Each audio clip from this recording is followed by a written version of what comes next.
All right, what is up, everybody? Welcome to episode 2 of Talking The Last of Us, where we basically go over and review each episode of The Last of Us on HBO. Before we get into that, do me a favor, hit that like button, and don't forget to hit subscribe so you don't miss any more of these videos. Without further ado, let's get into the episode. Directed by none other than Neil Druckman, who basically created and directed The Last of Us, the video game, part one and part two. It starts off in 2003 back in Indonesia. It's basically, I guess this is basically where patient zero is from and where the infection started. You goes to a probably like a cafe basically, and the army comes in. They're looking for this professor of fungal biology. They grab her and bring her to like a laboratory hospital, and have her look at like a slide on a microscope. They basically tell her that this is, it's like the cordyceps, and it originates from a human. And she's like, well, that's crazy. It can't live in humans. And then they bring her into a room, show her a human. Uh, the human's got a bite on its left leg. She's like examines the mouth and pulls like the fungal strains out of the mouth, which is like super gross. And then she says, they tell her that it started in like a wheat and flour factory, and they're asking this lady, the professor, we need a vaccine or we need a cure. That's what we brought you here for. And she's basically like, you've been studying this my whole life, and there is no vaccine or no cure. And the head of the army that's talking to her basically is, well, what do we do? And you can see in her eyes that like she knows like civilization is effed. She tells him basically you need to bomb the city, and then she's asked to go be with her family at this time because, yeah, she knows that it's over, and it's a really great scene. I love how they're expanding on the lore of the game with the show. That's kind of stuff that you didn't get in the game. After that scene, we shoot to Ellie wakes up. I think where we left off was last episode. Ellie, Joel, and Tess were getting ready to head into the city. And so when we get to their scene now to the present day, or in the story, the present day, Ellie wakes up and she sees Joel and Tess like sitting on chairs, just like staring at her. Like they had just found out the night before that she had been infected, and she told them that like she was immune, and they still really, they don't believe her. They're holding guns, like looking at her, waiting for her to like, I don't know if they slept all the night before, but they're just waiting for her to transform or whatever, because obviously they've never run into anybody of her kind. So, they're still a little iffy on her story. There's good banter back and forth between them, she tells them, about the Firefly group out west. Tess is like, well, I want to talk to you like a grown adult. We want to know the whole story. You need to be honest with us. And so she tells them basically that the plan was to take her out west to the Firefly group, and they were going to find a cure or vaccine. And Jill they must have heard this before. And Jill's like, BS. He doesn't believe it. He's still really hesitant, doesn't trust her. I mean, he's not really interested in the mission. He doesn't want to do this. He wants to find a new way to get a battery. And Tess is more interested in helping her out and, proceeding. So, yeah, there's still tension between Jill and Ellie. They go outside, and you see they've done a really good job with like the background imagery, and you can see all like the vines and vegetation growing on everything. The city is still bombed. You got high rises that are like on an angle. It looks awesome. Like they did an amazing job of setting up like the city where it's been bombed all to hell.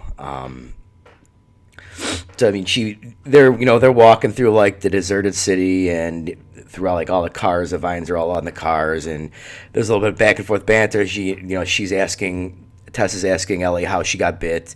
She tells her she went and got in the mall in the QZ zone, which is a big no-no, I guess, and that's where she got bit. She tells her that she was in there alone, which we know if you've played the game that she was actually in there with her friend Riley, and that's how she got bit. Let's see, and then they're walking on the bridge, and they hear like rah, infected, and so then Joel and Tess get on alert. They're really like, okay, now it's time to be serious. It's really cool seeing Ellie because you could tell she's never been in. She doesn't have an experience with a lot of stuff. She grew up in a military academy, and although she's read a lot about the outside world, you can tell she's not been out there. So everything really is new to her. They get into a hotel. She's really excited to be in there. She starts screwing around, and she tells Joel and Tess that she can't swim, and she's screwing around at front desk, and then a body falls out, and then she starts getting a little more serious. So they make their way up to the hotel, and there's more banter between Joel and Ellie. She's asking him a lot of questions, and finally he's like, "No more questions. Let's just go." And so Tess has to crawl through some debris, and they get it. Finally, she gets them a way to get outside, and really great scene. They're out overlooking like the city. I think they can. I don't remember if they're not. They can see the Capitol or from a distance, but you see like all of these infected on the ground, and they're just like crawling like ants. It's cool. And this is where like you see the one big difference from the game and the movie here is that like the infected are like almost like connected. They're crawling. You can see they all roll over, and it's almost like dominoes. They all roll over together, and they basically. What they did in the game is instead of the spores, which was an airborne, that's how you caught it, they have like the strains of fungus are connected through the ground like a tree network system, and they can all like sense if you step on a fungus in one area, like fungus, the infected, miles down can know where you're at, and they'll come find you basically, yeah. So yeah, it's like a network of fungus basically. That I think makes this world a little bit more, actually a lot more dangerous than the game world. And Tess tells her, you may be immune from the virus, but you're not immune from getting ripped apart. So it's pretty important that you listen to us and follow our lead. So they're going through. They finally come outside, and they have to go through a museum. They see dry fungus everywhere. The museum door is covered in fungus. They walk inside. There's bodies that are all fungus to the floor, but it looks like Joel checks them out. He says that it's dry. So they did mention that like the fungus in the infected can last anywhere from 2 days to 20 years. So it's like I guess it's a coin flip whether but I guess he can tell whether or not that he touches the fungus, and you can tell like kind of whether or not it's safe or not. But they get inside, they see some fungus bodies, then they see a body that looks like it's been freshly bit and ripped apart, fresh blood, and so that's when they're on alert, like, okay, from here on out, silence, no talking, not quiet, silence. So they make their way upstairs, and they get inside a room, and some debris falls, and then you hear the clickers, and it's a really cool scene. The clickers come out, man. They designed the clickers to look amazing. Like they did their like makeup team and prosthetics did an amazing job on that. So then they're in like basically the upstairs of the museum. There's like some displays with a whole bunch of glass and everything, and you hear the clickers come out. They all back up against like a glass, and they're all signaling to each other to be quiet. And Jill basically kind of like signs like, they can't see you, but they can't hear you. And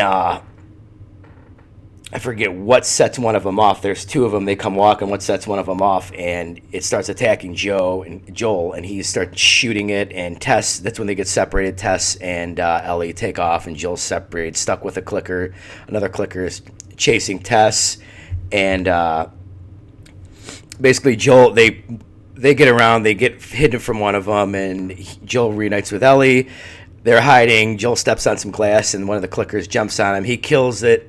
And then there's another clicker that comes after him. Tess manages to whack it with a little axe, and Joel shoots it and kills both clickers. But basically, Tess tells, they get outside. Tess tells Joel that she twisted her ankle. Ellie's bit again. So now Joel is like, okay, well maybe the first one didn't take. and she got bit again. So like now he's even more watching her now still. So but they get outside up top on the roof and they're getting ready to cross over another roof. Ellie's getting over there, but you see Tess is like, you can see the emotion on her face, like she's like visibly upset and shaken and changed. And yeah, you'll see in a minute why. But she's still like really positive on like we need to get this girl here. Like it's super important that like she could be a cure. Joel is still like, let's just forget this, and she's like, can you for 1 second think about somebody else. So they cross the top, and you see that one scene from the game where they're overlooking the Capitol building, and you see like it's a really beautiful scene of destruction, basically. But yeah, it's a great scene. They finally arrive at the Capitol building. They see nobody's there. They see some blood going in, and then it's all dead fireflies. And now we get a big difference between the game and the movie. Is basically that it was Fedra that came and killed the fireflies in the game, but this time they get in there and Tess is like, well, or I think it was Ellie asked what happened to the fireflies, one of them, and Joel's like, well, looks like one of them got bitten, turned, and they all just shot and killed each other basically. And so they're coming to the grips of the decision of like, okay, well, what do we do now? Basically, we're supposed to meet these fireflies here, and all Ellie knows is that they're heading out west. Out west, she doesn't know where out west. So Tess and Joel have this moment where they're arguing back and forth about, okay, the mission is over. Like we can't. Let's just head back. We'll bring her back and go from there and find another way to find a battery. And Tess reveals that she's been bitten and there is no going back. The mission is over. Her life is over. It's important, for Joel to take Ellie and get this cure, for everyone else in the world. Tess is looking to make up, I think it was earlier in the show that she told them that they're not good people, that they've done bad things. So, I mean, Tess is like, she's looking for her redemption arc, basically. There's a clicker, and it's not a clicker, but it's an infected that, is laying on the ground, rises up and makes noise. Joe shoots it in the head, and that's when you can see her tendrils, I guess, from the fungus are reaching into the ground, and they alert all of those infected that were outside, down the ways that were crawling like ants, and now a horde of infected is coming. So, like I said before, it was Fedra in the game. Now it's even more dangerous, really, because you've got a horde of infected coming, and they don't have much time. So Tess tells them that they got to go. They got to find Bill and Frank, and they'll know what to do with Ellie. They'll take Ellie, and she'll cover so that she makes sure that they're not following them. She starts dumping a bunch of fuel all over the floor, throws like a whole bunch of grenades down, and you can see Joel really doesn't know what to do, and then finally he just grabs Ellie, and Ellie is just screaming that she doesn't, fucker, he doesn't want to leave. So he just grabs her and takes her, and a really nasty scene. The infected break in. Tess is trying to light the lighter to blow the building up, and it doesn't light. And then one of the infected stops and notices Tess, comes and like kisses her, and like the little tendrils go in her mouth, and then finally, you can see the lighter go, and she blows the whole building up. And Joel and Ellie are outside. They see that the building blow, but that was really disturbing, like the infected kissing Tess. Overall, it was a really great episode. I like how they're fleshing out. I like the little changes that they're making to the game.